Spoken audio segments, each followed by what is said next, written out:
Saya percaya bahwa Tuhan selalu mengajarkan pada hamba-hambanya melalui banyak peristiwa. Peristiwa-peristiwa itu dihadirkan supaya orang mengambil pelajaran darinya. Dan dari semua pelajaran itu diharapkan manusia akan tumbuh lebih baik dan beradab sesuai dengan fungsinya di dunia. Dan kita sekarang berada pada titik ini karena belajar dari banyak peristiwa dan sejarah yang sudah pernah terjadi. Salah satu peristiwa yang harus kita pelajari dengan benar adalah peristiwa yang banyak terjadi di negara Arab sana, terutama pasca kejadian Arab Springs yang sudah merontokkan banyak negara. Kenapa kita harus belajar banyak dari peristiwa yang terjadi di Suriah, Irak, Libya, dan lain-lain itu? Karena negara kita punya beberapa kesamaan dengan negara-negara itu, terutama dari sisi keagamaan. Indonesia adalah penganut agama Muslim terbesar di dunia, sama dengan agama dari sebagian besar negara-negara Arab itu. Dan kita melihat bagaimana negara-negara Arab itu hancur karena perilaku oknum dari penganut agama itu yang menggunakan agama sebagai kendaraan politik mereka untuk merebut kekuasaan. Pola awal yang terjadi pada peristiwa Arab Springs itu mirip sekali dengan pola yang terjadi di Indonesia sekarang. Bangkitnya ormas-ormas keagamaan yang radikal, bangkitnya gerakan-gerakan yang mengatasnamakan agama di atas peraturan negara, dan provokasi-provokasi dengan membawa nama Tuhan demi sebuah tujuan. Indonesia bisa jadi berantakan seperti banyak negara Arab itu karena pimpinan politik mereka menggunakan isu agama itu sebagai kuda tunggangan mereka, sama dengan sebagian dari pimpinan politik di negeri kita. Perhatikan saja, ketika Densus 88 menjalankan tugasnya dalam mencegah terorisme dengan menangkapi banyak pelaku yang radikal, Densus malah diserang dengan istilah Islamfobia karena yang ditangkapi Densus banyak yang beragama Islam. Aneh memang, ya wajar aja lah yang ditangkapi banyak yang beragama Islam. Wong kita ini negara dengan mayoritas umat yang beragama Islam. Coba di Myanmar misalnya, di mana mayoritas penganut beragama Buddha. Tentu mereka yang radikal, banyak yang beragama Buddha. Atau di India lah misalnya. Bahkan pembunuh Mahatma Gandhi yang beragama Hindu itu justru juga orang Hindu sendiri. Bukan Islam, bukan Kristen, dan bukan Buddha. Tetapi framing-framing ini terus berjalan untuk memojokkan agenda pemerintah dalam mencegah radikalisme di negeri ini. Memang ada yang sengaja menunggangi agama para politikus busuk itu untuk kepentingan suara mereka pribadi. Tujuan mereka hanya satu, yaitu kekuasaan. Agama hanya menjadi kuda tunggangan.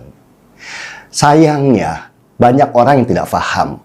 Mereka lebih memilih menjadi kerbau yang dicucuk hidungnya karena berpikir dan menggunakan logika itu dilarang buat mereka.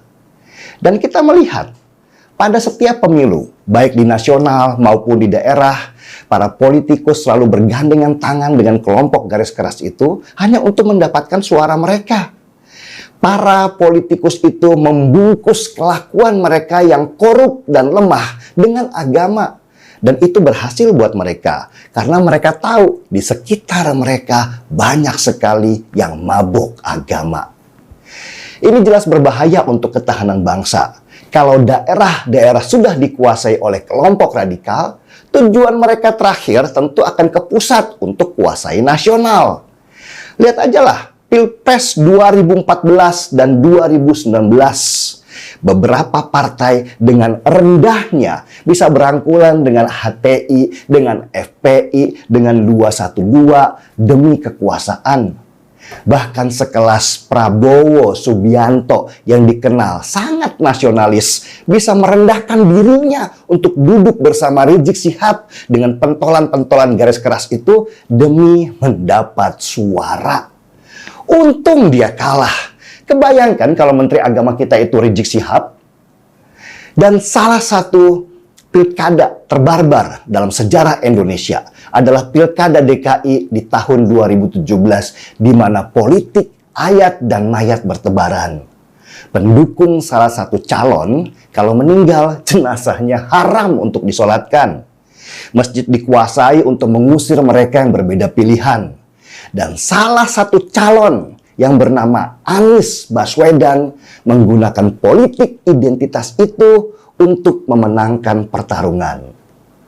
Sekarang menyebar video pidato Anies Baswedan bahwa dia akan bertindak keras pada kelompok intoleran.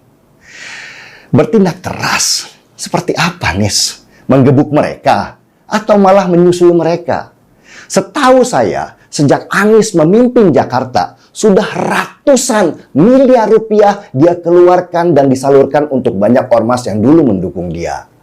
Anies menjadi bapak asuh kelompok intoleran itu karena dia menikmati kekuasaan berkat mereka juga. Dan sekarang mau bertindak tegas, mimpi dululah kawan. Percayalah, sekarang banyak sekali yang mau cuci tangan. Sejak Jokowi menghajar kelompok intoleran itu dengan membubarkan HTI, FPI, dan masyarakat banyak yang mendukung langkah presiden, mendadak para politikus-politikus ingin memanfaatkan situasi itu seolah-olah mereka tidak mendukung kelompok intoleran. Bahkan dikabarkan Anies Baswedan juga sudah risih karena citranya menjadi buruk sebab dikenal sebagai gubernur intoleran. Tapi mau gimana, jejak digitalnya bertaburan di media sosial. Saya jadi ketawa ketika ada seorang netizen yang komentar waktu dia menonton video Anies Baswedan yang dengan berapi-api bicara kalau dia ingin menggebuk kaum intoleran padahal dia adalah bapak asuh kelompok mereka. Netizen itu komen begini, omongan Anies itu kayak susu, empuk tapi susah dipegang. Miss Anies, daripada nyusu, mendingan ngopi kayak saya sekarang. Seruput dulu.